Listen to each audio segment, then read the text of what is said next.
Hi students, जैसा कि आपको पता है वीएसआई जो स्टूडेंट्स की डिफरेंट प्रॉब्लम्स को सॉल्व करने के लिए कमिटेड है और उसी सीरीज में हम जो एमसीक्यू बुकलेट है इंटर और फाइनल की, जो आरटीपी एमटीपी जो इंटर और फाइनल के हैं, साथ में वीएसआई के मॉक टेस्ट पेपर्स और भी बहुत सारे जो स्टूडेंट्स के लिए यूजफुल मटेरियल है, प्रॉब्लम सॉल्यूशन है, उसकी हम सपोर्ट सिस्टम प्रोवाइड करते हैं। और उसके जो वीडियोज़ हैं, वीडियो सॉल्यूशन है, वो वीएसआई के यूट्यूब चैनल पे मिलेंगे। तो आप उसको सब्सक्राइब करके और बेल आइकन दबा दें जिससे कि उसको नोटिफिकेशन मिलते रहे। इसका पीडीएफ सॉल्यूशन आपको वीएसआई के टेलीग्राम चैनल पे मिलेगा, तो आप उसको भी ज्वाइन करें। और इन दोनों का जो नोटिफिकेशन है वो नोटिफिकेशन आपको वीएसआई के इंस्टाग्राम चैनल पे मिलेगा। तो आप तीनों को सब्सक्राइब करके रखें जिससे कि आने वाले हर वीडियो या हर पीडीएफ आपको टाइम पे मिलते रहें और उससे आपके प्रॉब्लम सॉल्यूशन होते रहें। तो थैंक यू स्टूडेंट्स। और आज इस सीरियल में हम आपको प्रोवाइड करने वाले हैं जो इंटर का जो पेपर नंबर 2 है। इस पेपर नंबर 2 है आपका कॉर्पोरेट एंड अदर लॉस।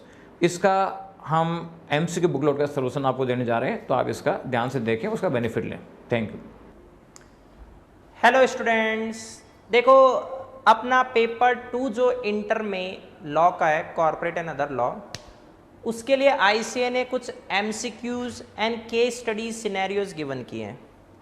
तो 2 पोर्शंस हैं, एक है एमसीक्यू और दूसरा है case study scenario then MCQ. तो जो एमसीक्यू है वो तो आप डायरेक्टली खुद कर लेना, जो केस स्टडी सिनेरियोज हैं वो मैं आपको कहते हैं इसमें 30 केस स्टडीज दे रखी है, वो ऑल 30 कहते हैं इसमें मैं आपको सॉल्व कराऊंगा 1 बाय 1 कहते हैं इसमें, ठीक है। तो इसमें देखो केस स्टडी सिनेरियो में सबसे बड़ा प्रॉब्लम स्टूडेंट के पॉइंट ऑफ व्यू से आएगा how to manage the time, क्योंकि केस स्टडीज के साइज आपको दिखेंगे तो साइज काफ़ी कहते हैं इसमें बड़े दे रखे हैं इसे इन्हें। अब वो केस स्टडी में आपके 4 एमसीक्यू देता है, 5 एमसीक्यू देता है, उसकी वो आईसीए की चॉइस है। नॉर्मली आईसीए कहते हैं इसमें 2 मार्क्स ईच करके दे रहा है। तो अगर मान लो 5 एमसीक्यू आ गए तो आप सीधा मैथ्स के भी यहाँ पे कैलकुलेशन लो। अपने पास पेपर में 180 मिनट्स डायरेक्टली है, इनडायरेक्टली कितने होंगे 195 मिनट्स। तो जो 15 मिनट्स आपको पेपर रीड करने के लिए टाइम दिया जाता है, बहुत सारे बच्चे क्या करते हैं पूरे क्वेश्चन रीड करने में लग जाते हैं, फिर इधर उधर बातें करते हैं, वो वेस्टेज ऑफ टाइम है। केस स्टडी कंपलसरी है, ठीक है। तो आप क्या करो, इसमें केस स्टडी वाला जो डेटा उसको उसी टाइम में कहते हैं इसमें रीड करो। अगर आपको लगता है केस स्टडी में थोड़े ज़्यादा डेटा इन्वॉल्व हो रहे हैं तो पीछे रफ के पोर्शन में उसको नोट डाउन कर लेना। नोट डाउन कैसे करना है, जैसे देखो मैंने इसमें कुछ केस स्टडीज़ हैं, उनके फैक्ट्स ऐसे शॉर्ट में पहले लिख दिए। इससे फ़ायदा क्या होगा, हमें बार बार उतनी डेप्थ केस स्टडी को स्टडी करने की रिक्वायरमेंट नहीं होगी, तो अपने क्वेश्चंस जल्दी सॉल्व हो जाएंगे। अगर आपने टाइम को मैनेज कर लिया और आपको कॉन्सेप्ट्स आते हैं, मैं गारंटी देता हूँ आपकी केस स्टडी एंड एमसीक्यू सब के सब लॉटरी हैं। तो ये प्योरली देखो किसके ऊपर डिपेंड करेगा कि आप टाइम को मैनेज कैसे करते हो। जैसे देखो सबसे फर्स्ट जो अपनी केस स्टडी है मिस्टर वरिंदर सिंह करके, मैंने देखो उसके फैक्ट्स बनाए। फैक्ट्स को केयरफुली लिसन करना, फिर कहते हैं इसका रीजन क्वेश्चन को देखकर हम देखेंगे कि इसमें कौन से लॉजिक की वजह से ये वाला अपना आंसर हुआ है, और वो तो आपको अपने आप ही क्लिक हो जाएगा। फैक्ट्स फर्स्ट वाली केस स्टडी ले रहे हैं, ऐसे नंबरिंग के भी यहाँ पे 1 to 30 तक हम कर लेंगे। परिधान टेक्सटाइल ब्रांड एक वेल रिनॉन कहते हैं इसमें मार्केट में ब्रांड है, जिसके ओनर कौन है, मिस्टर वरिंदर सिंह। अब इस परिधान टेक्सटाइल ब्रांड को किसने परचेज कर लिया, कहते हैं इसमें एक प्राइवेट कंपनी ने, जिसकी पेड अप कैपिटल कितनी है 60 लाख, जिसका टर्नओवर कितना है 1 करोड़ 80 लाख। मतलब परिधान टेक्सटाइल ब्रांड को एक प्राइवेट कंपनी ओन कर चुकी है। तो परिधान टेक्सटाइल ब्रांड अब किस में कन्वर्ट हो गया, प्राइवेट कंपनी में। जिमी, इस मिस्टर वरिंदर सिंह जो किसके ओनर थे पहले, परिधान टेक्सटाइल ब्रांड के, उसका सन है, वो share holder and director of परिधान था, ठीक है। उसने क्या किया कि स्टार्ट कर दी ओपीसी। जिमी जो मिस्टर कहते हैं वी सिंह का कहते हैं इसमें सन है, उसने एक ओपीसी बनाई। इसमें बहुत सारा डेटा केस स्टडी में फालतू का होता है। मेंबर तो कौन बन गया, खुद जिमी, और नॉमिनी उसने किसको बनाया, मिस्टर विल्सन को। जो कपल्स ऑफ ईयर से इंडिया में रह रहे हैं, मतलब रिजाइडिंग इन इंडिया, तो रेजिडेंट ऑफ इंडिया है, लेकिन वो सिटीजन कहाँ के हैं, यूएसए के। यहाँ देखो डेटा काम में आ गया। आगे मिस्टर चावला 2 to 3 सिचुएशंस को मिक्सअप करके एक बड़ा केस स्टडी बना रहा है। Mister Chawla auditor of सिमोर pharma limited. देखो 3 सिचुएशंस आ गई। फर्स्ट, ये जो प्राइवेट कंपनी जिसने परिधान को ओन किया उसका पेड अप कैपिटल कितना है, 60 लाख, टर्नओवर कितना है, 1 करोड़ 80 लाख। डेटा को समझना है। देखो मैं 2 to 3 टाइम रिपीट कर रहा हूं तब भी अपने पास टाइम बच जाएगा। अब जिमी उसने क्या की, एक ओपीसी बनाई, वो उसका सन, उससे कोई फर्क नहीं पड़ना है, खुद मेंबर हो गया और नॉमिनी किसको बना लिया, मिस्टर विल्सन को, जो कि यूएसए के सिटीजन है। ये काम की बात है। और दूसरी बात कहते हैं इसमें resident in India. Mister Chawla auditor of सिमोर pharma limited, ठीक है, वो बीओडी ऑफ कहते हैं इसमें सिमोर फार्मा लिमिटेड है, उनको डिसाइड कहते हैं इसमें करते हैं कि सर, मतलब सिमोर फार्मा लिमिटेड एक कंपनी है जिसमें ऑडिटर कौन है, मिस्टर चावला। बीओडी कौन कहते हैं इसमें, बीओडी डिसीजन लेता है, decide to issue fully paid up bonus shares. Data समझना फिर काम का है। इस सिमोर फार्मा लिमिटेड की फ्री रिजर्व है 1.25 करोड़, सिक्योरिटीज प्रीमियम अकाउंट है 0.82 करोड़, सीआरआर है 1.07 करोड़ एंड रीवैल्यूएशन रिजर्व कितना आ रहा है, 0.63 करोड़। तो देखो आपको इसमें क्या चीजें समझनी है। नंबर 1 कि क्या ये प्राइवेट कंपनी जो ओपीसी है उसको हम एक तरह से स्मॉल कंपनी मान सकते हैं। नंबर 2 ओपीसी में नॉमिनी कौन बन सकता है। Number 3 what are the sources for issue of bonus issue.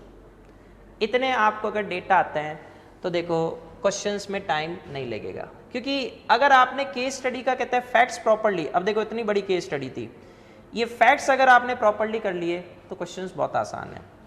अब देखो question number 1, considering the validity of nominating mister Wilson. Mister Wilson कौन है, जो सिटीजन ऑफ यूएसए लेकिन रिजाइड कहां कर रहा है, इंडिया में।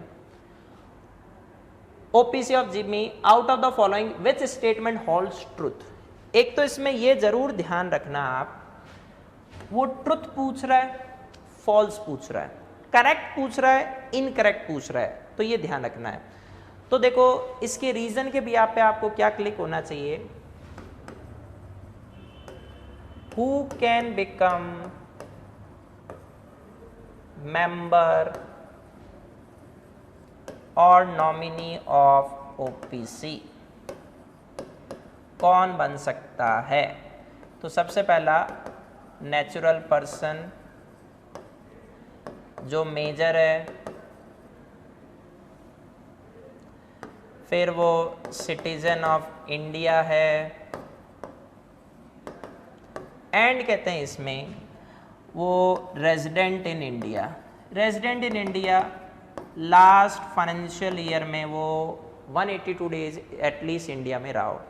नया डेटा 120 डेज है, लेकिन अभी तक वो आईसीए के मटेरियल में आया नहीं। जब तक कोई चीज़ आईसीए के मटेरियल में नहीं आती है आप अपना दिमाग मत लगाओ अमेंडमेंट से। अननेसेसरी आप अमेंडमेंट कर गए और आईसीए ने यूज़ में नहीं लिया तो आपका डेटा गलत हो जाएगा।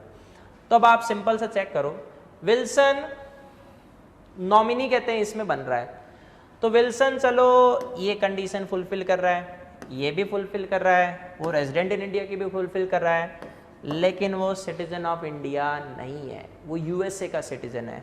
तो क्या उसे नॉमिनी बनाया जा सकता है, नो। अब सीधे सीधे ऑप्शन देखो, mister Wilson is a valid nominee because he is a natural person, नहीं, ये ऑल 4 कंप्लीट होना चाहिए। Mister Wilson is a valid nominee because he is a natural person and resident in India, again no. Mr. Wilson is a valid nominee because he attains the age of majority and also engaged in the promotion of OPC. Again, no. Last, Mr. Wilson is not a valid nominee because he is not a citizen of India. तो ये आपका D answer. Reason के साथ देखो, ध्यान रखो, गलती होने की कोई गुंजाइश नहीं। मैं आपको एक तुक्का बताता हूँ, मतलब अगर ऑब्जेक्टिव में आपको ABCD ऐसे ऐसे ऐसे करके लगाओ, इससे बढ़िया एक तुक्का भी होता है। Select the odd one. ये 3 आंसर वैलिड के सेंस में थे और एक आंसर नॉट वैलिड, तो मे बी ये भी आंसर आपको पिक करने का तरीका है, तुक्का मारने का, क्योंकि आप ऐसे ही कुछ भी लगाते उससे बढ़िया सेंसिबल है। तो फर्स्ट क्लियर है। अब अपन सेकंड लेते हैं, what is the maximum amount up to which fully paid up bonus shares can be issued by Simor pharma limited. तो आपको सबसे पहला पता होना चाहिए what are the sources for issue of bonus shares. ये इसमें आप क्या करना, जो रीजन जैसे मैंने लिखे हैं, नॉर्मली मैं कुछ बोल दूंगा, कुछ कहते हैं ऐसे लिख दूंगा, तो जहां लिखूं तो आप कहते हैं इसमें स्क्रीनशॉट ले लेना। सिमोर फार्मा लिमिटेड कहते हैं इसमें बोनस इश्यू लाना चाहती है, तो उसके सोर्सेज क्या होंगे। तो देखो इन्होंने अपने पास गिवन किए हैं बोनस इश्यू के सोर्सेज होते, कहते हैं इसमें क्या क्या है। Free reserves, securities premium account, CRR। तो हम इसको लेंगे, इसको लेंगे, इसको लेंगे, लेकिन किसको नहीं लेंगे? फ्री रिजर्व्स में कभी भी revaluation reserve from assets count नहीं होता।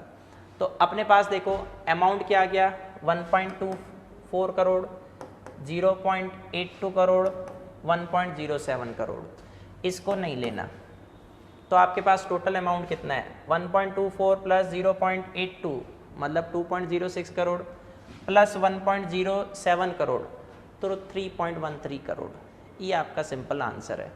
तो अगर ये क्लिक हो गया तो अब आपको केवल क्या करना है, इसमें पिक करना है कि 3.13 करोड़ कहाँ पर है। तो देखो इसका आंसर क्या हो गया, B। सही है। तो इतने आसान कहते हैं इसमें ऑब्जेक्टिव है, डरो मत, उसके केस स्टडी के साइज से मत घबराओ, उसको आपने का डेटा को समझ लिया तो ज़्यादा टाइम लगना ही नहीं है। नेक्स्ट लेते हैं, मिस्टर वरिंदर। वरिंदर कौन है? जिन्होंने कहते हैं इसमें क्या की थी, वो परिधान कहते हैं इसमें बनाया था, उसके owner. Mister Varinder wants to take the benefits of relaxation available to a small company. Does Paridhan meet the criteria to be classified as a small company. अब स्मॉल कंपनी क्या होती है? प्राइवेट कंपनी जिसकी मैक्सिमम पेड अप कैपिटल कितनी है, ₹50 lakh, and both condition should be fulfilled. Turnover कितना है, maximum 2 crore. हालांकि ये डेटा 50 लाख से बढ़ के 2 करोड़ हो जाएगा, ये डेटा 2 करोड़ से बढ़ के 20 करोड़ हो जाएगा, बट अभी ICAI ने नहीं लिया है। ICAI जब तक नहीं लेती दिमाग नहीं लगाना। अब आपको बताना है कि क्या वो जो परिधान है जिसको टेक ओवर किसने कर लिया, उस प्राइवेट कंपनी ने, वो इस क्राइटेरिया को फुलफिल करती है या नहीं। हमने अभी थोड़ी देर पहले क्या देखा था, उस प्राइवेट कंपनी की पेड अप कैपिटल कितनी है, 80 लाख।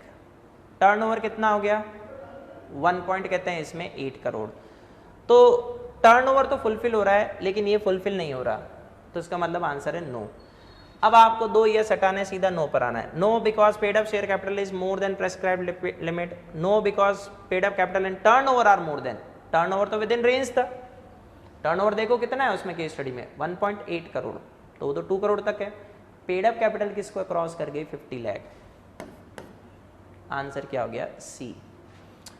चलो नेक्स्ट लेते हैं। डेटा आपको आना चाहिए, देखो डेटा के बिना आपको दिक्कत ही आएगी। Jimmy is already a member of Paridhan and has now promoted his own OPC. Jimmy पहले वो परिधान जो प्राइवेट कंपनी बन चुकी है, ठीक है, उसका भी मेंबर है, और ओपीसी जो उसने बनाई उसका भी मेंबर है। तो क्वेश्चन ये पूछ रहा है, क्या कोई बंदा जो ओपीसी का मेंबर है वो किसी दूसरी कंपनी का मेंबर हो सकता है, मतलब नॉन ओपीसी का मेंबर हो सकता है? आंसर है यस। कोई भी पर्सन सेम टाइम पर 2 ओपीसी का मेंबर नहीं हो सकता, ये रूल है। लेकिन अगर वो एक ओपीसी में मेंबर है और दूसरी नॉन ओपीसी में मेंबर है तो उस पर कोई रेस्ट्रिक्शन नहीं है। तो आंसर देखो कहते हैं इसमें कि क्या, कौन सा स्टेटमेंट कहते हैं इसमें करेक्ट है, मतलब क्या वो 2 कंपनियों का मेंबर हो सकता है, 2 ओपीसी नहीं, एक ओपीसी और एक नॉन ओपीसी। तो आंसर क्या आएगा, yes. Not eligible, not eligible फालतू, एलिजिबल में 2। Eligible because a person can incorporate a one OPC as a member despite being a member in any other form of companies other than OPC। ये अपना क्या हो गया answer. Data के साथ जो प्रोविजन है उसके साथ सॉल्व करो, टाइम नहीं लगेगा। फिर नेक्स्ट लेते हैं, मिस्टर चावला जिसको ऑडिटर बनाया था हमने सिमोर फार्मा लिमिटेड में अंडर सेक्शन 139। अंडर सेक्शन 139 आते क्लिक होना चाहिए, ये स्टैट्यूटरी ऑडिटर है। सिमोर फार्मा में कोई गवर्नमेंट कंपनी वर्ड नहीं था, मतलब नॉन गवर्नमेंट कंपनी है। Did not the AGM personally, मतलब उसने एजीएम को पर्सनली अटेंड नहीं किया, खुद ने तो नहीं किया। Instead of attending the general meeting personally ही has directed Mister Anoop a qualified assistant to attend the AGM. देखो रूल सेक्शन 146 का क्या कहता है, who can attend AGM, either auditor himself और his authorised representative. But what is the capability of authorised representative, he can be appointed as an auditor under section 139। अब इसने इसमें assistant word use में लिया है ना, सीए और तो इसका कुछ भी नहीं लिखा, तो असिस्टेंट जाके क्या नहीं कर सकता, वो एजीएम अटेंड नहीं कर सकता। ऐसे समझ लो एक सीए वो ऑडिटर है, उसका आर्टिकल है जो वहाँ सीए वाला काम सीखना है, तो सीए जो ऑडिटर था वो खुद तो गया नहीं, उसने आर्टिकल को भेज दिया, भेज सकता है क्या, नहीं, क्योंकि वो खुद तो सीए बना ही नहीं। तो ये आपके देखो फर्स्ट केस स्टडी कहते हैं, इसमें इस तरीके से सॉल्व हो गई। तो इसमें आपको आंसर देखना है, no because attending AGM is not mandatory for auditor, गलत। Because Mister Chawla attend that AGM through his representative, no because in all circumstances auditor must attend the AGM, ये भी गलत। Yes because representative appointed by him in this case is not qualified to be appoint, तो ये आपका answer हो गया। तो जो वर्डिंग थी ना क्वेश्चन में कि is mister Chawla guilty of contravention of section 146 and 147, 146 AGM attend करना, 147 उसकी पेनल्टी है, तो वो गिल्टी माना जाएगा। तो आंसर क्या हो गया, डी। ये देखो क्रॉस मैच कर लेना। तो ये आपकी फर्स्ट केस स्टडी हो गई। अब अपन लेते हैं नेक्स्ट केस स्टडी।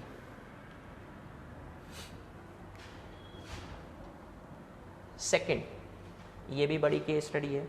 मैंने देखो उसका काम का डेटा लिख लिया है। कुछ केस स्टडी तो अपन ऐसे डेटा के बिया पे जो मैंने लिख दिया उसको सॉल्व करेंगे, कुछ केस स्टडी सीधा सॉल्व करेंगे, कुछ का मैं आपके सामने देखो ऐसे डेटा बना दूंगा, इसलिए मैं इसका वो हार्ड कॉपी भी लाया हूँ इन केस स्टडीज का। तो नेक्स्ट देखो लेते हैं फैक्ट्स। DCL एक कंपनी है, जो भी फुल फॉर्म है वो उसकी समस्या है, पर उसने आगे शॉर्ट फॉर्म से लिया है। DCL का AOA कहता है कि sir power of BOD to borrow money for company, मतलब DCL के AO ने BOD को ऑथोराइज किया है कि सर 50 लाख तो आप BR के रूट से ले लो, बोर्ड रेजोल्यूशन, उसके बियॉन्ड देखना है, मतलब मोर देन 50 लाख लेना है, तो आपको पहले किसकी अप्रूवल लेनी पड़ेगी, जनरल मीटिंग में, ठीक है। अब BOD ने BR पास करके मनी कितनी बोरो कर ली, 80 लाख, AO ने कितना अलाउ किया था, 50 लाख BR के रूट से, और इन्होंने BR पास करके कितना ले लिया, 80 लाख, जबकि यहाँ अप्रूवल किसकी आनी चाहिए थी, जनरल मीटिंग की। तो ये ट्रांजैक्शन डायरेक्टली वॉइड नहीं है, क्योंकि इस ट्रांजैक्शन को जनरल मीटिंग में रेटिफाई किया जा सकता है, तो ये ट्रांजैक्शन क्या बन गया, वॉइडेबल। अगर कंपनी ने जनरल मीटिंग में इसको रेटिफाई नहीं किया तो जो एक्सेस मनी ली गई उसके लिए BOD पर्सनली लायबल हो जाएगा, ठीक है। ये वो अल्ट्रा वायरस का थिंग है।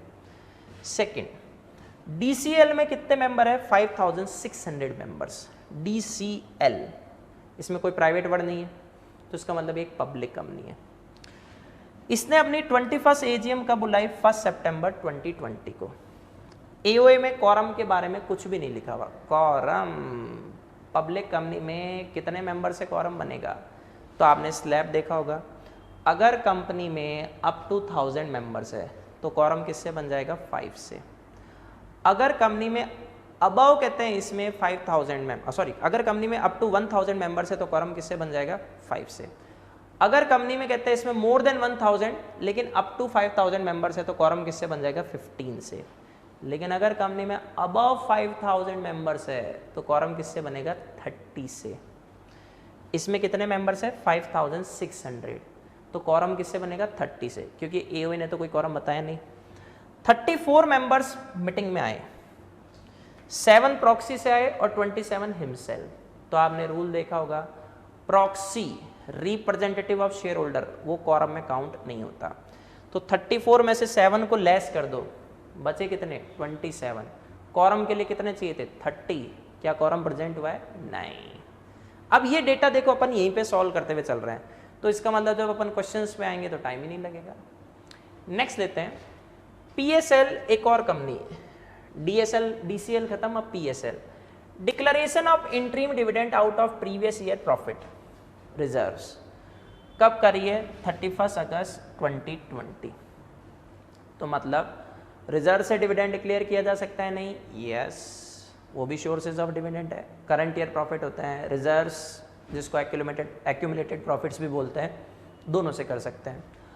अब पीएसएल ने क्या किया, deposit of dividend with NBFC on 4 September 2020। Dividend declare कब हुआ? 31 अगस्त 20, ठीक है। डिविडेंड का अमाउंट कहते हैं इसमें, डिपॉजिट एनबीएफसी में कब हुआ? 4 सितंबर 2020। तो सबसे पहला क्वेश्चन, डिविडेंड का अमाउंट सेक्शन 123 क्लॉज 4 क्या कहता है? कहां पर डिपॉजिट करवाना होगा? Separate bank account of a scheduled bank. Scheduled bank कौन सी है? जो आरबीआई की शेड्यूल 2 में आती है। कब तक डिपॉजिट करवाना होगा? चाहे डिविडेंड एंट्री में चाहे फाइनल, उसे फर्क नहीं पड़ता है। उसे कंपनी अपने रेगुलर बैंक अकाउंट में डिपॉजिट नहीं कर सकती, तो उसे within 5 days from the date of declaration deposit कराना है।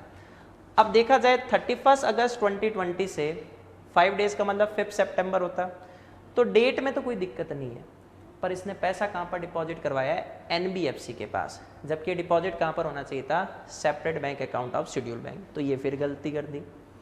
आगे बढ़ते हैं। Mister Kumar sole member of FDL OPC. ये देखो 3 कंपनीज का मिक्सअप करके एक बड़ी केस स्टडी बना दी है। तो जो इंडिविजुअल क्वेश्चंस थे उनको ऐसे कंबाइंड कर दिया, ये साइज बढ़ा दिया।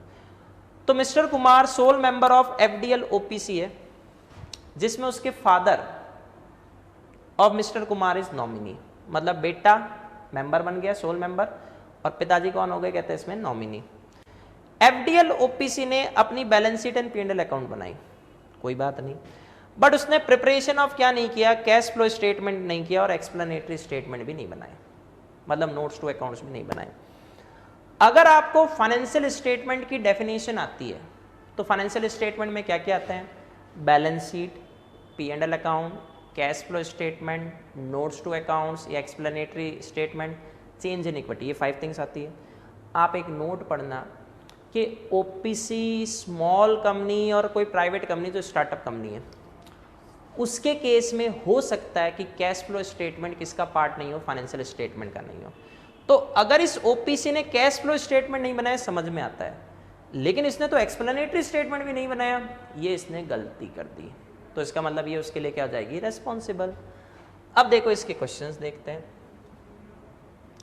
केस स्टडी को क्या करो? फील करो। अब ये डेटा मैंने सारा बना दिया, तो ये आपको लगेगा सर ये आपने पहले से लिख दिया, इसके लिए टाइम कम लगा। हम लिखेंगे तो हमारा टाइम थोड़ा बढ़ेगा, नो डाउट बढ़ेगा, लेकिन फिर अपन कहते हैं इसमें धीरे धीरे थोड़ा सा जोश में आ जाएंगे, एक्सपीरियंसड हो जाएंगे, तो फिर अपन कहते हैं इसमें बिना देखे वाले पर भी चलेंगे। मैं लिखा हुआ भी नहीं आगे, मैंने तो 6 केस स्टडीज अभी नोट की है। तो क्वेश्चन लेते हैं सबसे first, regarding compliance for declaration and distribution of interim dividend. आपको बताना है कौन सा स्टेटमेंट करेक्ट है। उसने डिविडेंड का पैसा किस में डिपॉजिट किया था? एनबीएफसी में, वो वाला point. There is a violation of the provisions because interim dividend can only be declared out of current year's profit falls, वो दोनों से हो सकता है। There is no violation at all and all the provisions prescribed by law have been complied with, ये भी गलत है, क्योंकि वो आपको पता है ना एनबीएफसी में गलत डिपॉजिट करवाया। Next, there is a violation because the bank account shall be designated and shall be one of existing bank accounts of company, ये भी गलत है।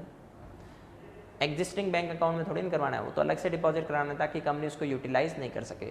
There is a violation because the bank account shall be open with scheduled bank only, ये correct statement है, NBFC में नहीं, यहाँ पर। तो आंसर क्या हो गया इसका? डी।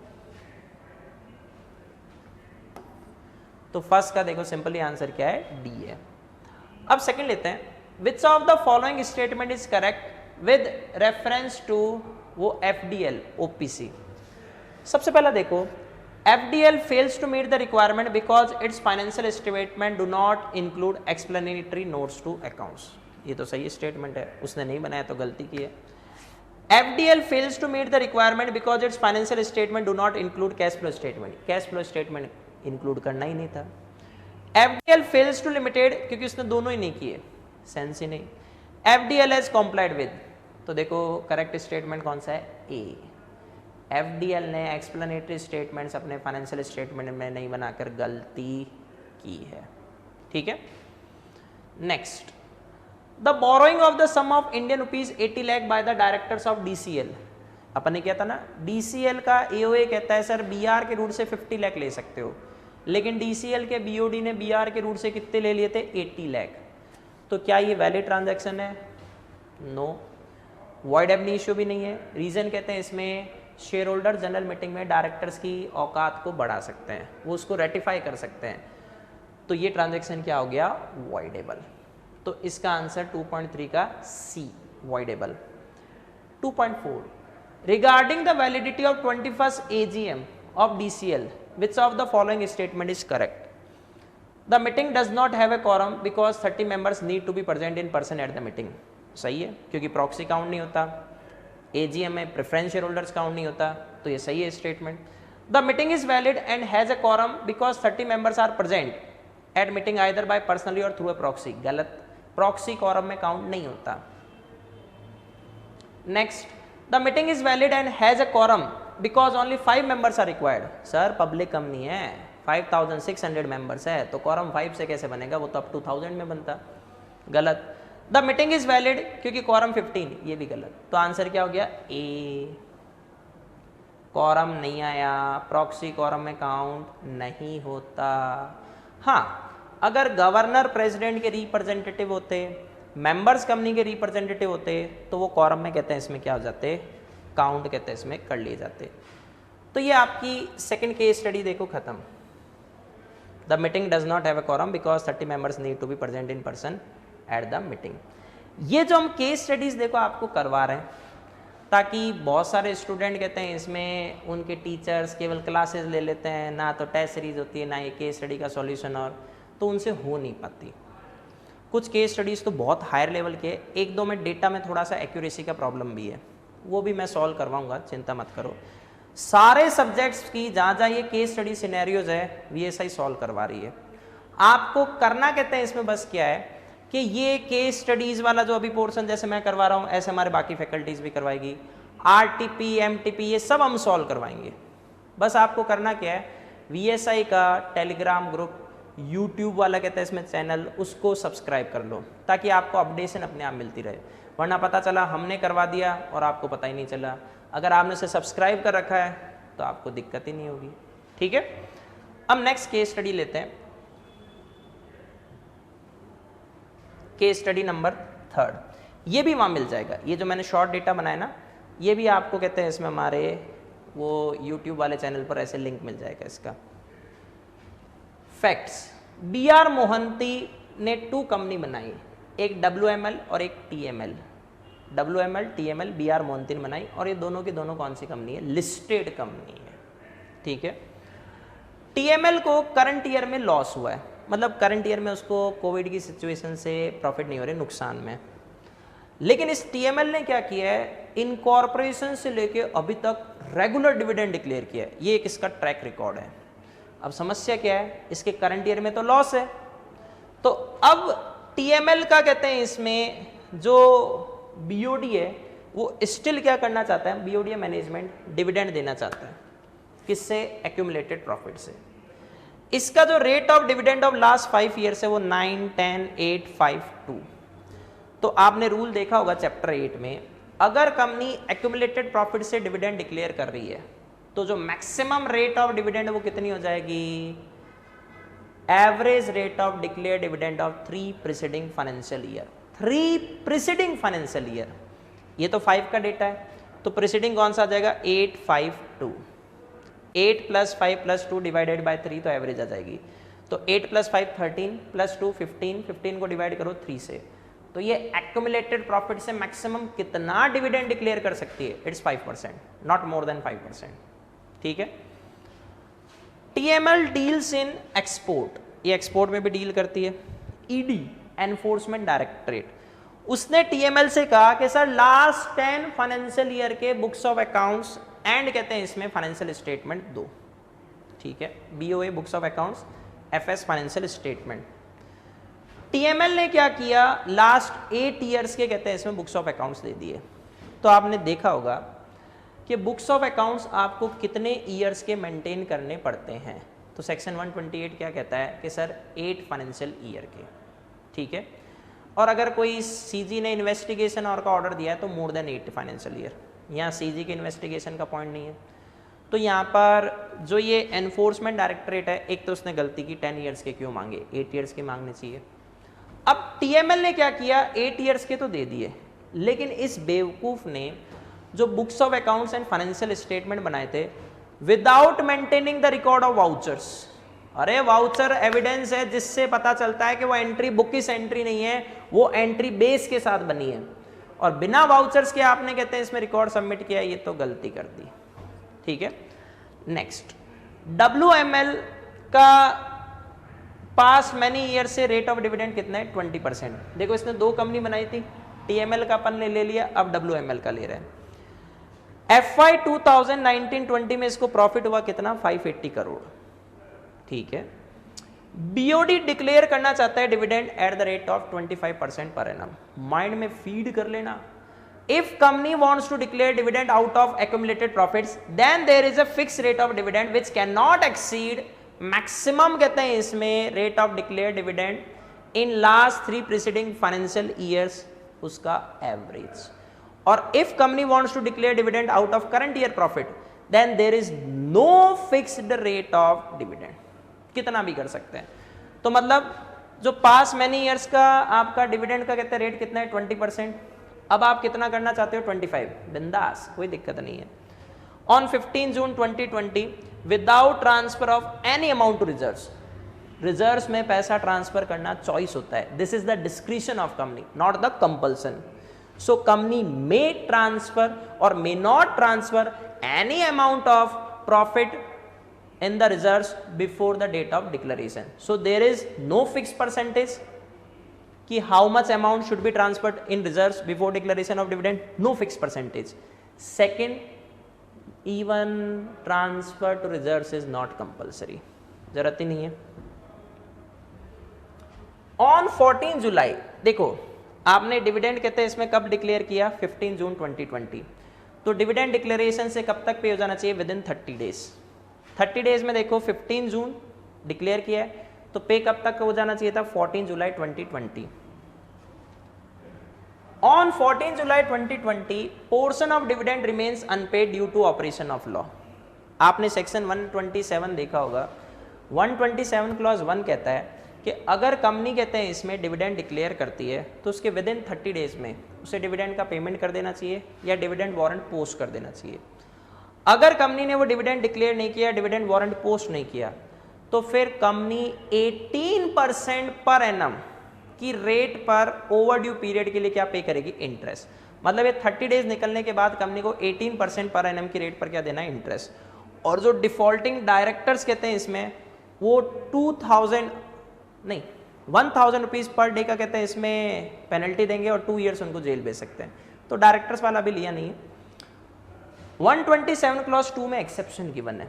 एक्सेप्शन क्या कहता है कि कब वो 127(1) की पेनल्टी नहीं लगेगी चाहे डिविडेंड ना दिया गया। अगर कोई डिस्प्यूट है, ध्यान से समझ लेना, यहाँ आगे भी आएगा, मैं बार बार रिपीट नहीं करूंगा प्रोविजन।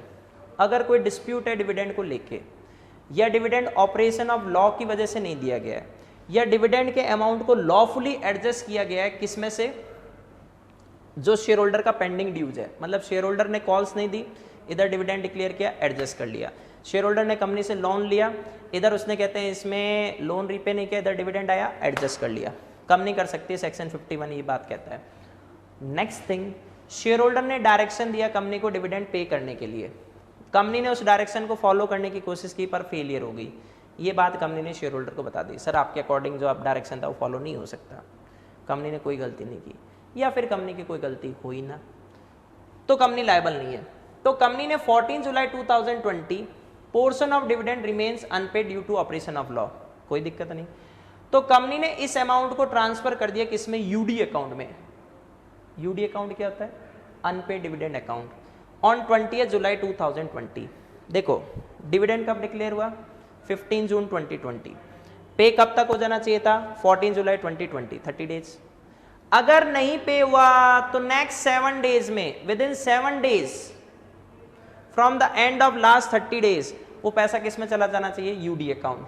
तो 14 जुलाई प्लस 7 डेज कितना होता है, 21 जुलाई तक का टाइम था। कंपनी ने तो 20 जुलाई में यूडी अकाउंट में पहुंचा दिया, तो कंपनी ने कोई दिक्कत नहीं की।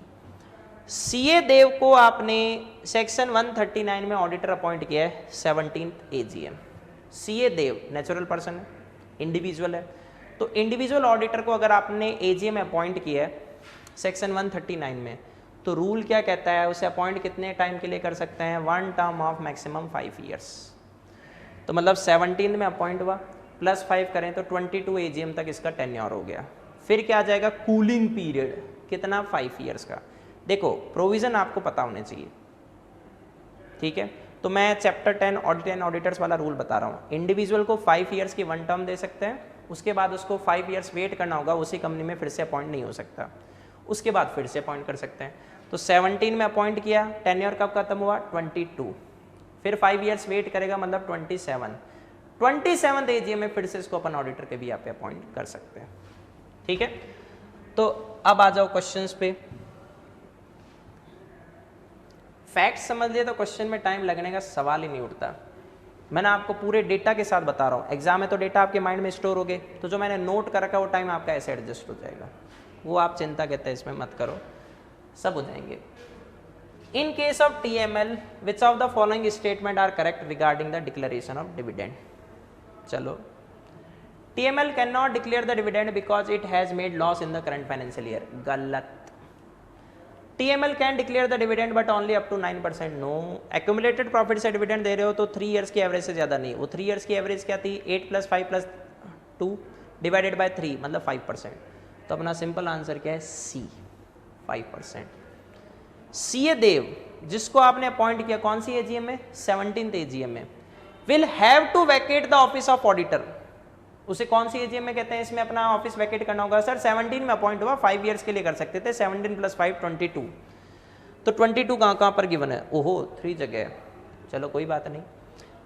And can be reappointed again only, फिर से कब अपॉइंट कर सकते हैं, सर 22 तक अपॉइंट रहेगा, फिर ऑफिस खाली करेगा, 5 ईयर्स तक कूल रहेगा, कूलिंग पीरियड, फिर उसको अपॉइंट कर देंगे। तो 22 + 5 27, तो आंसर देखो क्या हो गया, ए। 22 में ऑफिस खाली कर दिया और 27 में फिर से अपॉइंट कर सकते हैं, ठीक है।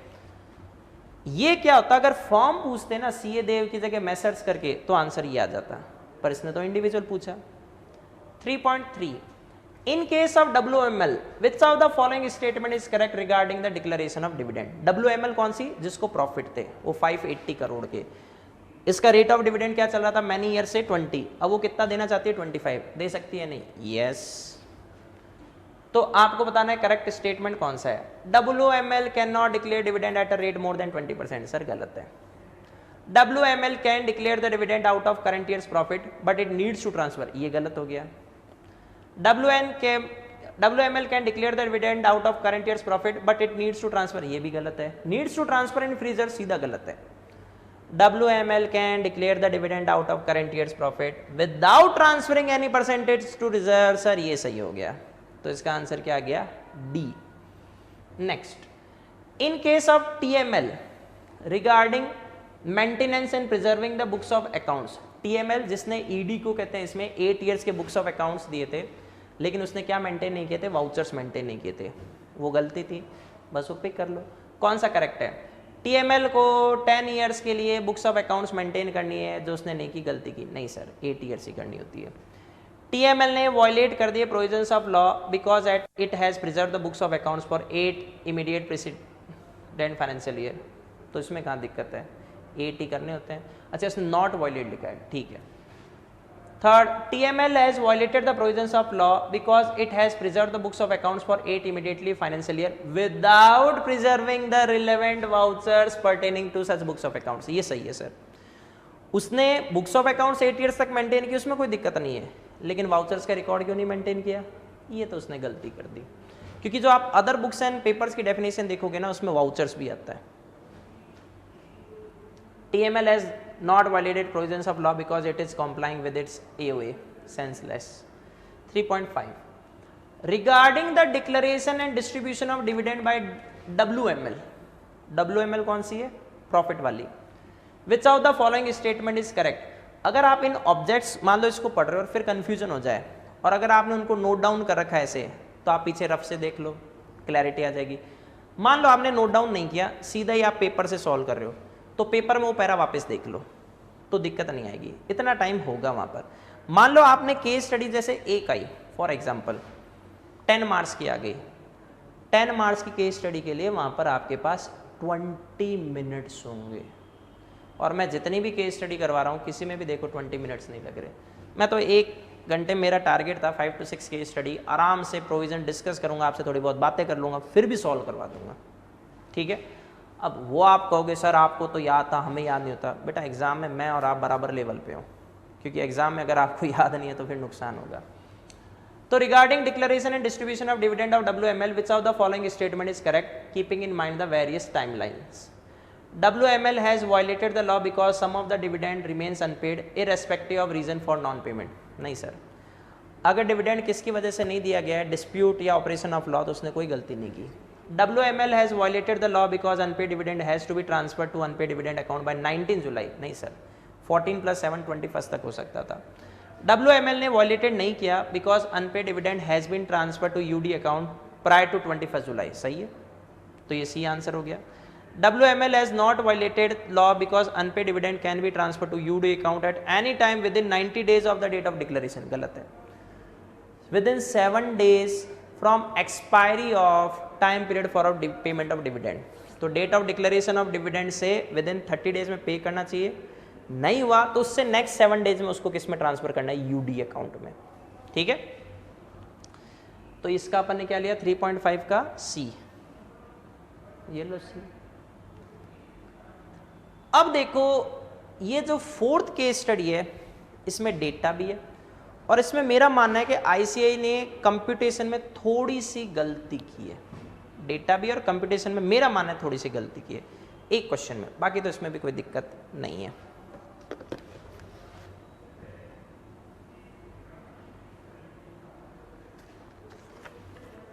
एक सेकंड,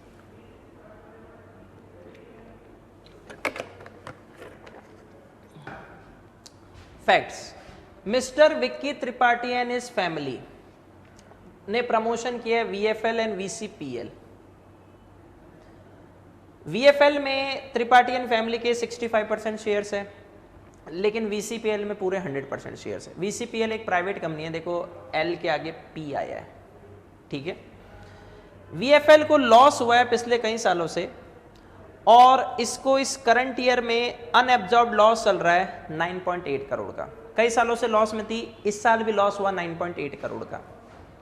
चलो अच्छी बात है। No dividend for last 4 years, इसने लास्ट 4 ईयर से डिविडेंड डिक्लेयर नहीं किया, तो इसके पास एक्यूमुलेटेड प्रॉफिट कितने हैं 180 करोड़, और पेड अप कैपिटल कितनी है 918 करोड़। शेयर होल्डर्स ने VFL पे प्रेशर डाला, सर कोरोना का टाइम है, वैसे ही पैसा नहीं है, डिविडेंड दो। तो VFL ने डिविडेंड डिक्लेयर किया out of accumulated profit on 31 अगस्त 2020।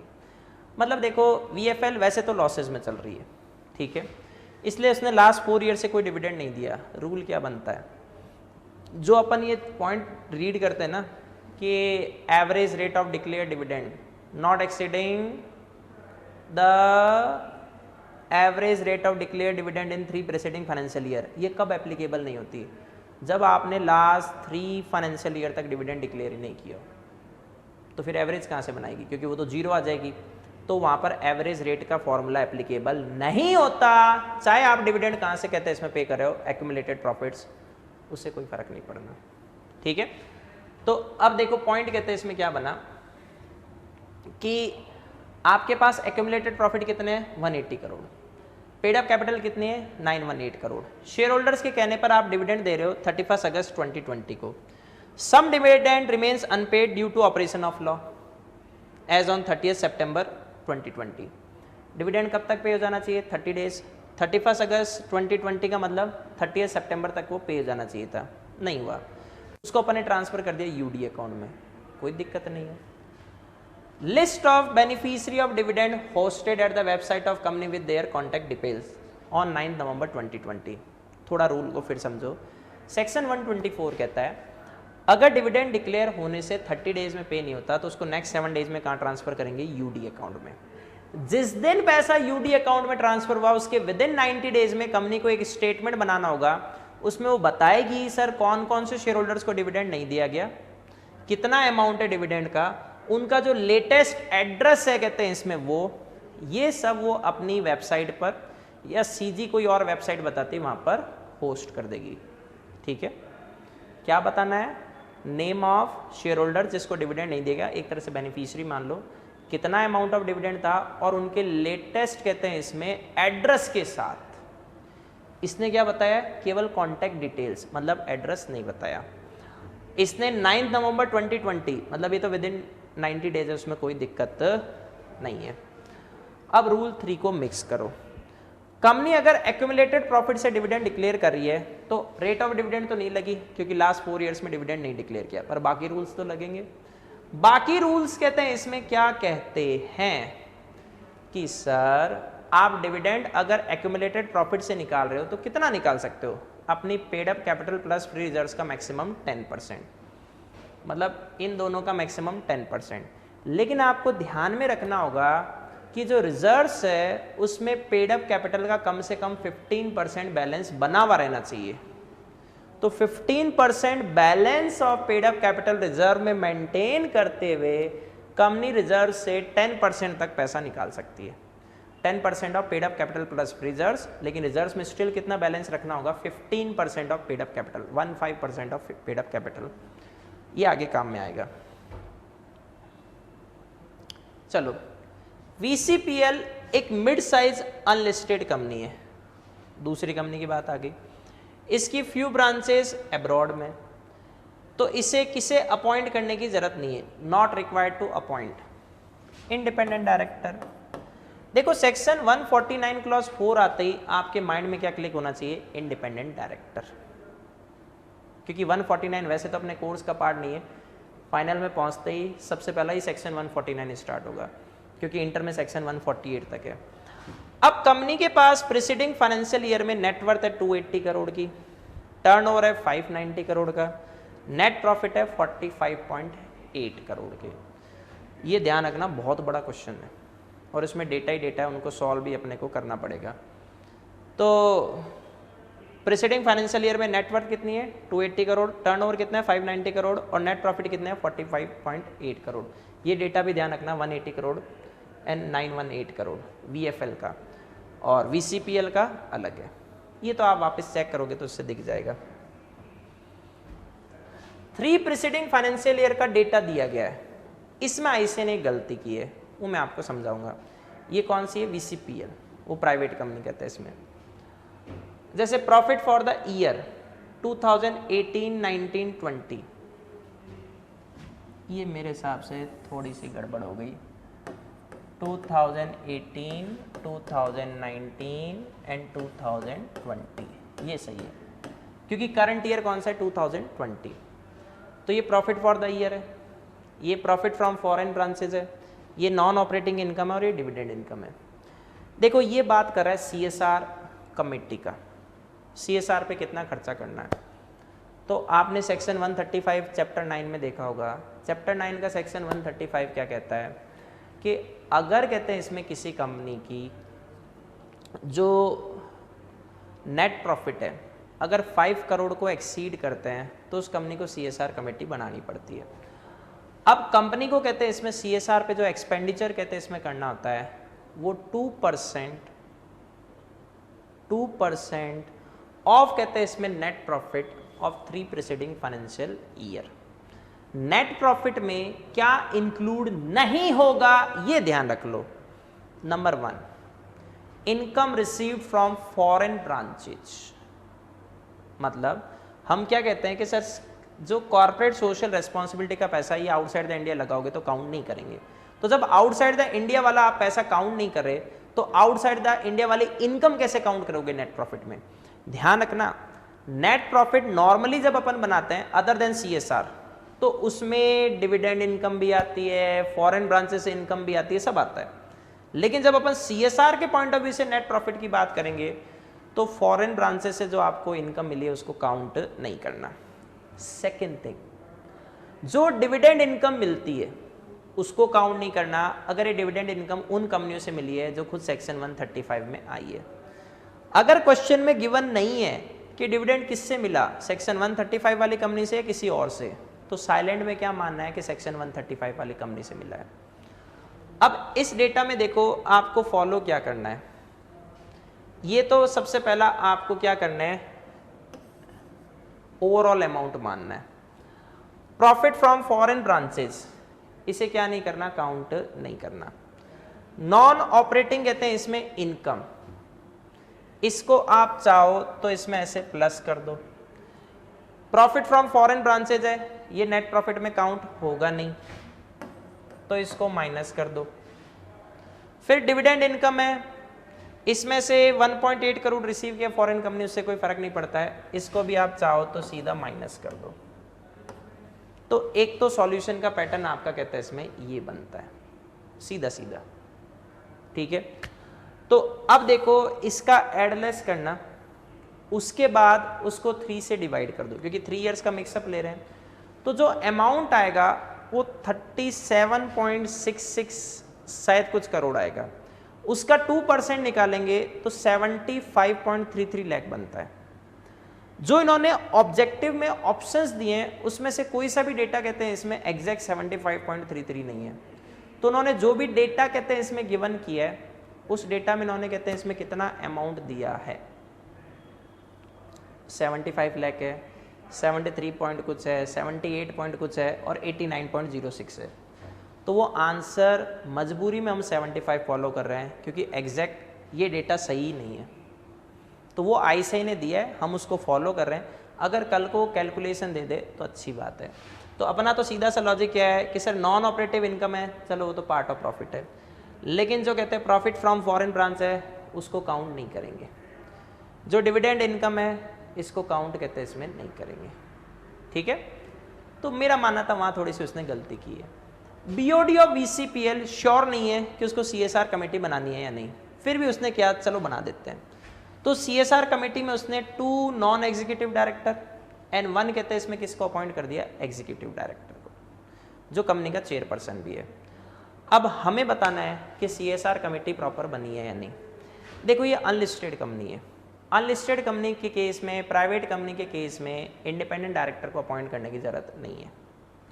तो इसकी सीएसआर कमेटी में कितने डायरेक्टर्स आ गए, 2 + 1 मतलब 3 प्लस हो गया ना ये, तो 3 और मोर डायरेक्टर्स। अगर इंडिपेंडेंट डायरेक्टर कंपनी को अपॉइंट करना होता तो उसके साथ अपॉइंट करते हैं, यहाँ पर इंडिपेंडेंट डायरेक्टर अपॉइंट ही नहीं करना तो उसके बिना ही अपॉइंट कर दिया।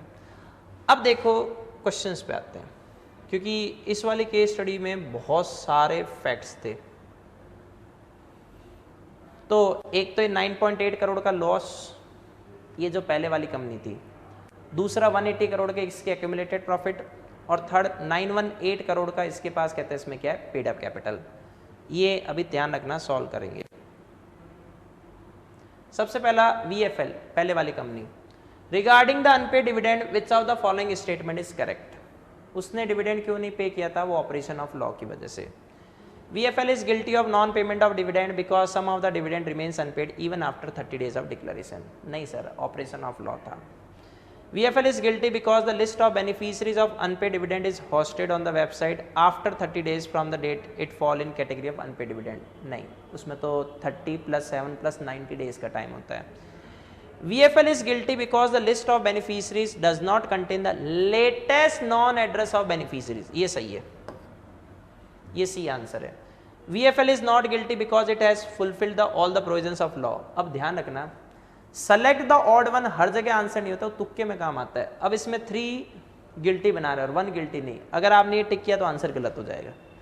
तुक्के के यहाँ पर सेलेक्ट द ऑड वन, उसके सही होने के 50-50 चांसेस होते हैं, वरना आप जय माता दी लगाओगे उसमें तो 25% चांसेस है, तो तुक्के में 50% चांस होते हैं। तो आंसर क्या जाएगा, सी, क्योंकि उसने लेटेस्ट नॉन एड्रेस नहीं दिए। Second, During the current year, is VCPL required to constitute CSR committee under section 135? Yes।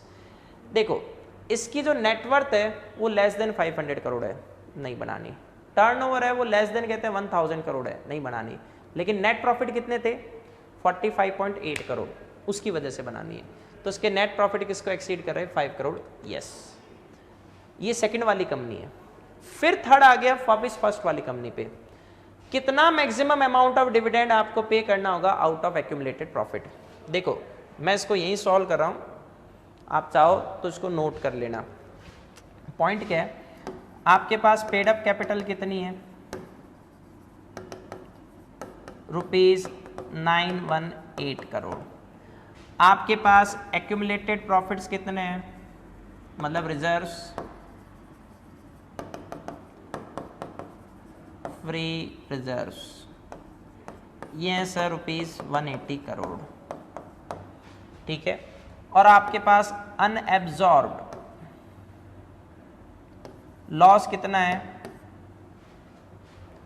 वो है 9.8 करोड़। तो ये सब अपने पास क्या आ गए, डेटा।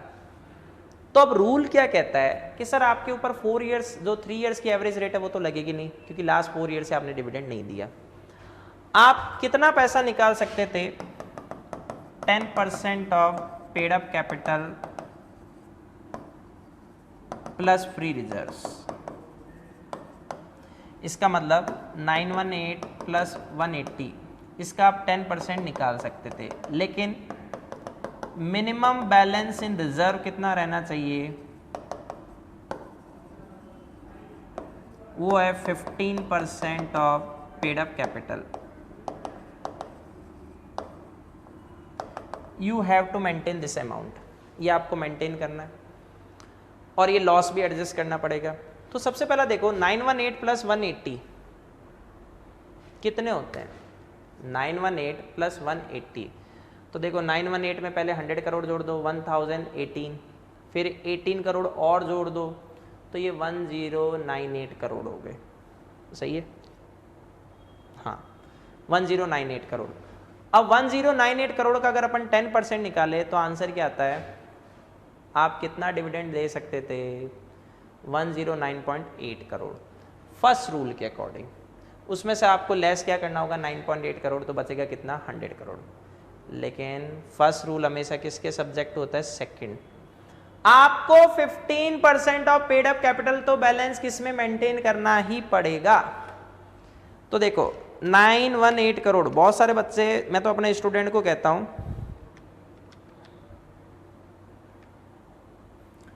कि एग्जाम में लॉ में भी कैलकुलेटर लेके जाना, जब ऐसा आएगा तो आपका मिनिमम बैलेंस कितना रहना चाहिए, 137.7 करोड़, इतना रिजर्व्स में रखना चाहिए। तो अब अपने पास थे कितने, 180, तो 180 माइनस 137.7 ये आपको रखना है, तो 42.3। तो मतलब आपने रिजर्व से कितना निकाला, 42.3 करोड़। अब 42.3 करोड़ में पहले माइनस कर दो, माइनस 9.8, तो आप कितना डिविडेंड दे सकते हो, 32.5। तो आंसर देखो है D. Case studies higher level पर है, अगर आपने डेटा अच्छी तरह से क्लियर नहीं किया तो केस स्टडी आपके ऊपर से बाउंस कर जाएगी। तो डेटा अच्छी तरह से क्लियर होना चाहिए, ठीक है। ये आप चाहो तो इसका स्क्रीनशॉट ले लेना कि मैं ये कहाँ से लाया। 15% आपको रखना है तो इतना तो रखना होगा। तो 180 माइनस अपन ने क्या कर दिया, ये तो आया कितना अमाउंट, 42.3। फिर इससे अपन ने करंट ईयर का लॉस एब्जॉर्ब कर लिया, तो आंसर हो गया 32.5 करोड़। बहुत सारे बच्चों को ये भी सही लगेगा, ये भी सही लगेगा, ये भी, देखो सारे फिगर आ रहे हैं, पर आंसर डी सही था, सही है। तो आप चाहो तो इसका स्क्रीनशॉट ले लेना या पोज करके नोट कर लेना, वो आपकी समस्या है। आगे बढ़ते हैं। Considering the legal provisions regarding constitution of CSR committee and one constituted by VCPL, आपको बताना है कौन सा स्टेटमेंट ट्रुथ है। देखो हमने देखा था कि उसको इंडिपेंडेंट डायरेक्टर अपॉइंट नहीं करना क्योंकि वो अनलिस्टेड कंपनी है। CSR कमेटी में कितने डायरेक्टर्स, 3 और मोर, वो उसके पास हैं, तो ये सही है। तो constitution of committee is invalid because it does not consist of an independent director, गलत। इनवैलिड क्योंकि इसमें एग्जीक्यूटिव डायरेक्टर को चेयरपर्सन बना दिया, गलत। फिर वैलिड क्योंकि it's purely upon the description of management, ये भी गलत। फिर वैलिड क्योंकि इससे इंडिपेंडेंट डायरेक्टर अपॉइंट नहीं करना था, तो आंसर डी हो गया। ये मैंने आपको सॉल्यूशन बता दिया क्योंकि इसमें डेटा इसे ने प्रॉपर सॉल्व नहीं किया है। इसमें 75 लाख आपको फॉलो करना है, वो एड लेस कैसे करना है मैं आपको वहाँ पे करवा चुका हूँ, ठीक है। तो ये अपनी 4th वाली केस स्टडी। अब अपन नेक्स्ट लेते हैं 5th। ये पीडीएफ तो मैं क्या करूंगा, क्लास नंबर के अकॉर्डिंग उसको ऐड करवाता चलूंगा, तो वो अपने पोर्टल पर आ जाएगी। मिस्टर अभिनव ज्ञान 15 ईयर्स अगो स्टार्ट करते हैं डीटीएल, जो कि एक अनलिस्टेड कंपनी है। मिस्टर अभिनव ज्ञान ने कंपनी बनाई है। शेयर होल्डर्स ने डायरेक्टर से कहा कि सर डिविडेंड दो 20% पे। डायरेक्टर्स कहते हैं सर 10 ही देंगे, पर बाद में वो 10 का डिसीजन भी उन्होंने रिवोक कर दिया क्योंकि कोरोना आ गया। देखो नॉर्मली रूल क्या होता है, once the decision of dividend is made it can not be revoked subsequently, normal rule ये है। लेकिन लास्ट ईयर सुप्रीम कोर्ट ने कहते हैं कुछ रूलिंग्स निकाली कि सर कोरोना की वजह से अगर कंपनी ने डिक्लेयर डिविडेंड नहीं दिया तो कोई दिक्कत नहीं है। जो बायबैक का कहते हैं प्रोविजन बनाया था, अगर वो नहीं किया तो कोई दिक्कत नहीं है, तो डिविडेंड डिक्लेयर करने का डिसीजन रिवोक किया जा सकता है। ये अपने मॉड्यूल में कहीं नहीं लिखा हुआ, पर आपको ध्यान रखना है, ठीक है। अब शेयर होल्डर्स कहते हैं सर आपको इंटरनल ऑडिटर अपॉइंट करना है। मैनेजमेंट कहता है सर जरूरत ही नहीं है, क्योंकि देखो हमारे प्रीसीडिंग फाइनेंशियल ईयर में पेड अप कैपिटल कितनी है 45 करोड़, होनी कितनी चाहिए थी 50 करोड़, हमारा टर्नओवर कितना है 495 करोड़, और अगर इंटरनल ऑडिटर कहते हैं इसमें अपॉइंट करना है तो टर्नओवर कहते हैं इससे ज़्यादा चाहिए, जबकि होना कितना चाहिए था डबल 200 करोड़। तो मतलब यहाँ पर इस वजह से इसको क्या करना होगा, इंटरनल ऑडिटर अपॉइंट करना होगा। भाई इंटरनल ऑडिटर के लिए सेक्शन 138 क्या कहता है, मैंने देखो इसका फॉर्मूला थोड़ा सा रीअरेंज किया था। एवरी लिस्टेड कंपनी उसको अपॉइंट करना है, अनलिस्टेड पब्लिक कंपनी है तो उसका आउटस्टैंडिंग डिपॉजिट्स, पहले डिपॉजिट्स लेना क्योंकि वो 25 करोड़ है, या फिर पेड अप कैपिटल 50 करोड़, या फिर कहते हैं इसमें आपके ऊपर आउटस्टैंडिंग बोरोइंग्स जिसमें सब काउंट कर लो एक्सीडिंग 100 करोड़। अब इसमें ध्यान रखना एक पॉइंट दिया नहीं है, ये अकाउंट्स के भी आप पे होता है, बोरोइंग्स में इंटर कॉर्पोरेट लोन को काउंट नहीं करना। तो वैसे तो इसके ऊपर आउटस्टैंडिंग बोरोइंग्स कितनी है 105 करोड़, पर इसमें आप inter corporate loan of 25 crore को काउंट मत करो, तो बचेगा कितना 80 करोड़। तो इसका मतलब outstanding loans and borrowing exceeding 100 crore होना चाहिए, तो वो फुलफिल नहीं हो रहा। तो अभी तक तो एक ही डेटा फुलफिल हुआ। और लास्ट टर्नओवर कहते हैं इसमें कितना हो 200 करोड़ और मोर, तो 25, 50, 100, 200 उस डेटा को रीअरेंज कर लेना। और उससे एक फायदा है, अगर प्राइवेट कंपनी होती तो वहां पर कहते हैं इसमें आपकी आउटस्टैंडिंग बोरोइंग्स एक्सीडिंग 100 करोड़ या फिर टर्नओवर कितना होता है 200 करोड़, तो उसे इंटरनल ऑडिटर अपॉइंट करना पड़ता। तो ये जो 4 डेटा है ये फुलफिल नहीं हुआ, सी फुलफिल नहीं हुआ, डी फुलफिल नहीं हुआ, पर बी फुलफिल हो गया। और इसमें एक बेवकूफ बनाने की लाइन दी है कि सर 31 जैन तक तो आउटस्टैंडिंग डिपॉजिट्स कितने थे 30 करोड़। सर 31 जैन नहीं, 31 मार्च को कितने थे, तो पता चला 22 करोड़। वो अपना बेस नहीं है। तो हमें किस वजह से इंटरनल ऑडिटर अपॉइंट करना पड़ेगा, टर्नओवर की वजह से, क्योंकि ये 200 करोड़ वाला रिक्वायरमेंट को फुलफिल करता है।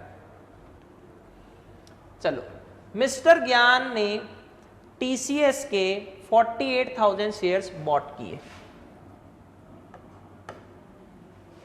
खरीदे।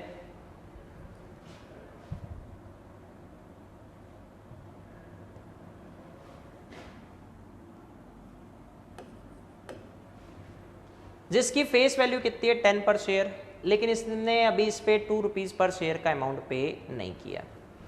तो इसका मतलब 40,000 शेयर्स जो हैं मल्टीप्लाई बाय 10 करे तो इसने 4 लाख का टोटल शेयर का अमाउंट परचेज किया है, लेकिन इसने इसमें से पेड कितना किया है 2 रुपीज पर शेयर तो दिए नहीं, तो इसने पेड कितना किया 320, तो पेंडिंग कितना रह गया 80,000।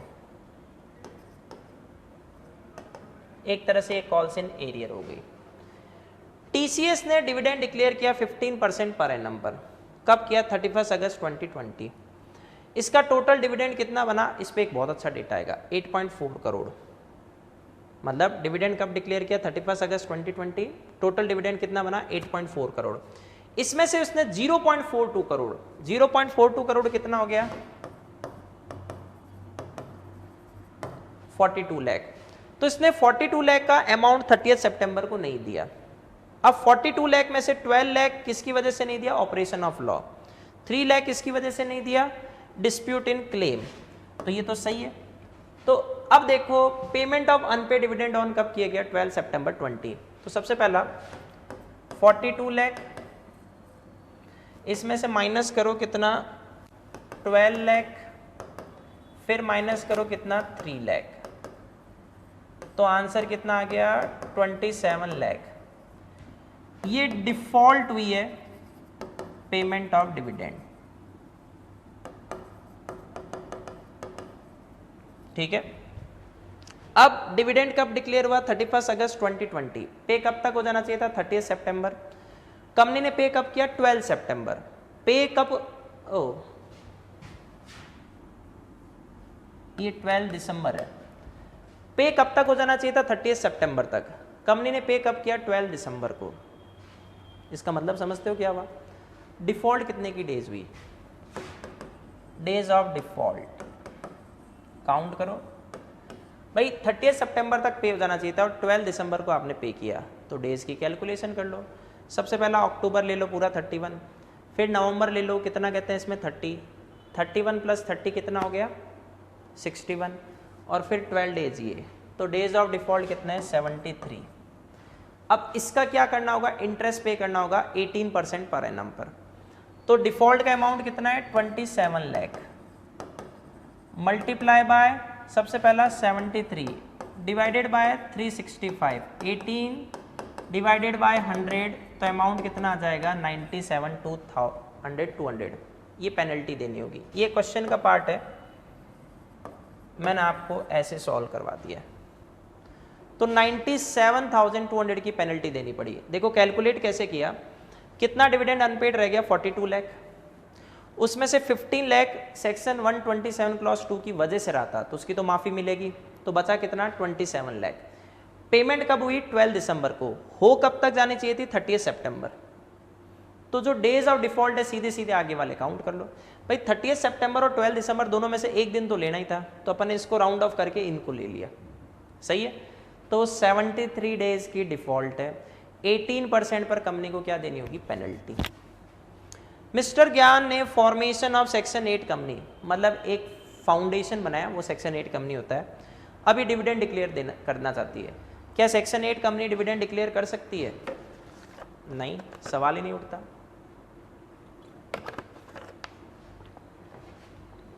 अब देखो सॉल्यूशन पे आ जाओ। डेटा किया हुआ होगा ना तो टाइम लगेगा नहीं। सबसे पहला, regarding unpaid call money by mister Gyan in light of dividend due to him from TCS, state which of the following statement is correct. देखो टीसीएस ने डिविडेंड कौन सी रेट पर डिक्लेयर किया है? 15% की रेट पे। ठीक है, तो ज्ञान का डिविडेंड कितना बना? ज्ञान के पास 4 लाख के शेयर्स है। 4 लाख का 15% कितना होता है? 60,000। पर उसने कॉल मनी कहते हैं इसमें पे नहीं कर रखी, कितनी 2 रुपीज़ पर शेयर। तो एक तरह से शेयर्स की जो पेड अप वैल्यू है वो आप काउंट करो। डिविडेंड ठीक है, नॉमिनल वैल्यू या फेस वैल्यू को बेस बना के अपन डिक्लेयर करते हैं, पर यहाँ पर आईसीए ने पेड अप वैल्यू से सॉल्यूशन लिया है। तो शेयर्स पे उसने पेड अप कितना कर रखा है? 3,20,000। 3,20,000 का 15% निकालो, क्या आएगा? 48,000। तो अब देखो अनपेड कॉल मनी है, ठीक है, उसमें से कितना डिविडेंड कहते हैं इसमें एडजस्ट होगा? अनपेड कितना था? 2 रुपीज़ पर शेयर। शेयर्स कितने थे? 40,000, मतलब 80,000। डिविडेंड कितना बना? 48,000। उसको एडजस्ट कर लो। तो dividend can not be adjusted against the unpaid call money, गलत है, कम नहीं कर सकती है। The dividend of ₹48,000 can be adjusted against call money, सही है। Dividend of 48,000 can be adjusted against unpaid call money if consent is given by mister Gyan, कोई सेंस ही नहीं। Dividend of ₹64,000 can be adjusted, 64,000 तो अमाउंट बनेगा ही नहीं, कोई case में नहीं बनेगा, तो आंसर क्या हो गया? B. Does DTL is required to appoint internal auditor? Yes. वजह क्या थी? टर्नओवर। नहीं, यस कि सर टर्नओवर 200 करोड़ है, मोर देन की वैसे जरूरत नहीं थी, 200 करोड़ से भी काम हो जाता है। आउटस्टैंडिंग लोन अबव 100 करोड़ है। देखो वैसे तो अबव 100 करोड़ था, लेकिन वो इंटर कॉर्पोरेट लोन आईसीए ने इसमें लेस माना है। मैं घर से नहीं कह रहा क्योंकि अपना इतनी डिटेल होती नहीं, ये फाइनल का पोर्शन होता है, आपके अकाउंट्स का पोर्शन है। तो इसका answer C. Considering the expectation of share holders of DTL, choose the correct statement expressing the establish legal precedent. मतलब क्या डिविडेंड का डिसीजन रिवोक किया जा सकता है? कोविड के आने के बाद नई रूलिंग आगे की कर सकते हैं। तो declaration of dividend shareholder का राइट है तो मांग सकते हैं, नहीं। Declaration can be declared only equal to what is proposed by directors. The declaration can be declared at rate और amount more than proposed by director, नहीं। Declaration propose और declared can be revoked back, yes. तो इसका answer D. With reference to the declaration of dividend by Gyan foundation state which of the following statement hold truth. कौन सा सही है? Gyan foundation, foundation मतलब section 8 company, क्या dividend दे सकती है? No. Can declare dividend, can declare dividend, गलत है। Can not declare dividend because 3 years has not been elapsed, ये सेंस नहीं है। Gyan foundation can not declare dividend in any case, ये सही है। What will the amount of penalty which TCS needs to pay? मैंने आपको फॉर्मूला बता दिया था। डेज ऑफ डिफॉल्ट थे 73, इंटरेस्ट कितना लगेगा 18%, अमाउंट ऑफ डिफॉल्ट कितना है 27 लाख। तो 27 lakh multiply by 73 divided by 365 again multiply by, वैसे तो मैंने वहां लिख दिया है 18 डिवाइडेड बाय 100, तो ये आपका अमाउंट 97,200 ऐसे आ गया। ये जो 1000 पर डे है ना, ये डायरेक्टर्स पे लगता है, इसने पूछा है TCS के ऊपर। तो ये आपकी केस स्टडी नंबर कहते हैं, इसमें 5 सॉल्व हो गई। चलो एक और करा देता हूं 6, बाकी फिर अपन नेक्स्ट क्लास में करेंगे।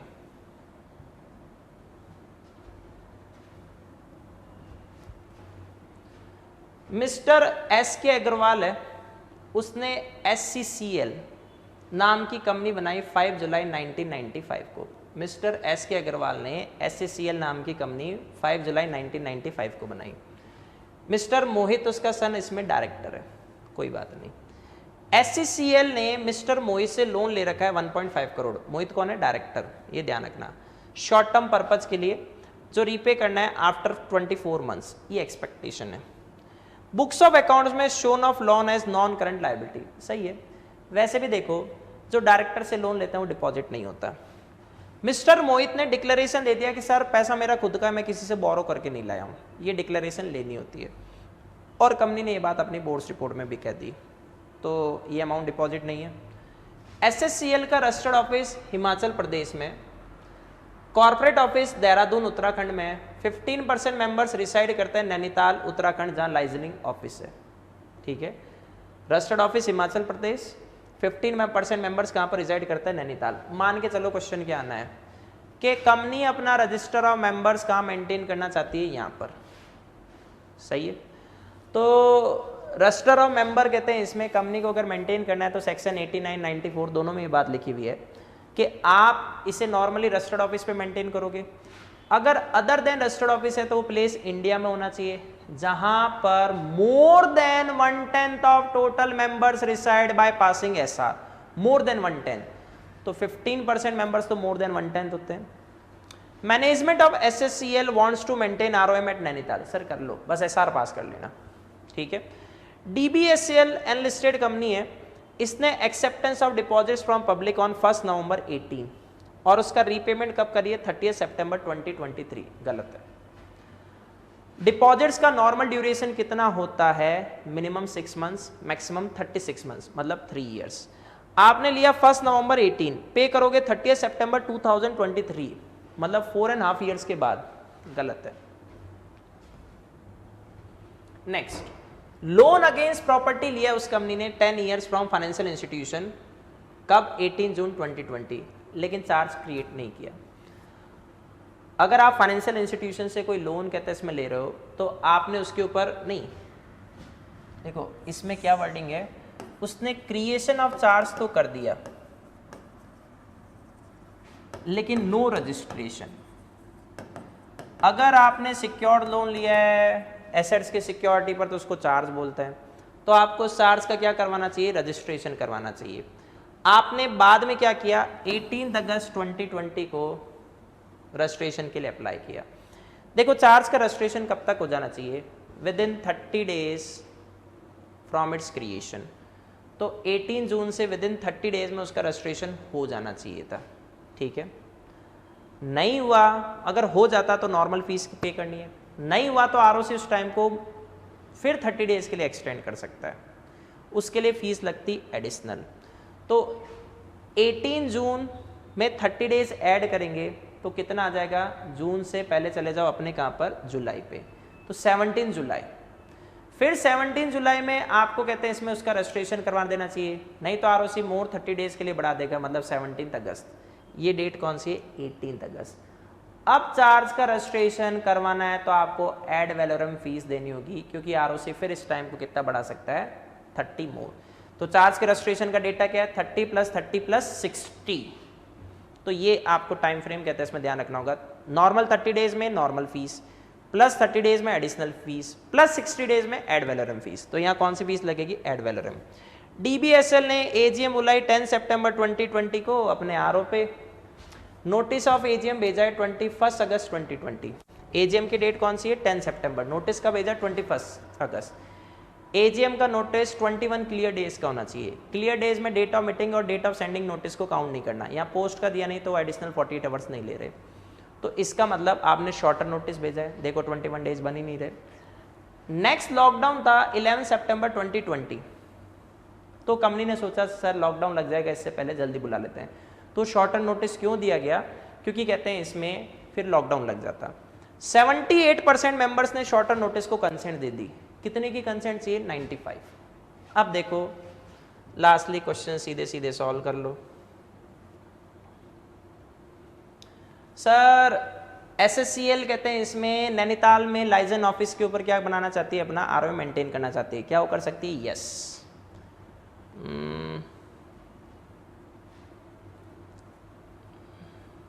ये गलत है, ये भी गलत है। Register of members can be kept at Nainital liaison office by passing SR. तो आंसर सी। डेटा को फॉलो करो। फिर आपको बताना है जो डिपॉजिट्स लिया गया है और जो ड्यूरेशन है उसमें करेक्ट स्टेटमेंट क्या है? सर जो डिपॉजिट लिया था वो मोर देन 36 मंथ्स है, तो सही नहीं है। तो देर इज नो रिक्वायरमेंट, गलत। Since DBSL is an listed company, गलत। There is a provision of minimum duration of 6 months but no upper cap, ये भी गलत। Acceptance of deposits by DBSL is in violation of provision, क्योंकि इसने maximum period of 36 months को cross कर दिया। तो ये आंसर सही है। With reference to application to registrar for registration of charge bye डीबीएसएल, कौन सा स्टेटमेंट करेक्ट है? देखो डिले तो हो ही गया, तो रजिस्ट्रार रजिस्टर तो कर सकता है, पर एड वैलोरम फीस लगेगी। एड वैलोरम कहाँ है? ये रहा। तो आंसर बी। एड वैलोरम जो उस चार्ज की वैल्यू के अकॉर्डिंग वेरी कर जाएगी, proportionate fees. Fourth, with reference to loan advance by mister Mohit to SSCL, एक डायरेक्टर ने जो लोन दिया था, ठीक है, state whether the same is to be classified as deposit और not. Deposit not a deposit because such amount is recorded as loan in books of accounts of SSCL, नहीं, not a deposit because the return declaration, तो answer D. Last देखो, ये जो length of notice for AGM है shorter notice है, ये कब valid कहते हैं? इसमें हो जाती है जब 95% की कंसेंट मिलती, पर मिली कितने की? 78। तो 95 किस में है? 50-50 ये, तो आंसर बी। तो ये 6 केस स्टडी देखो मैंने आपको फर्स्ट क्लास में करवा दी है, बाकी अपन कहते हैं इसमें नेक्स्ट क्लास में करेंगे, ठीक है।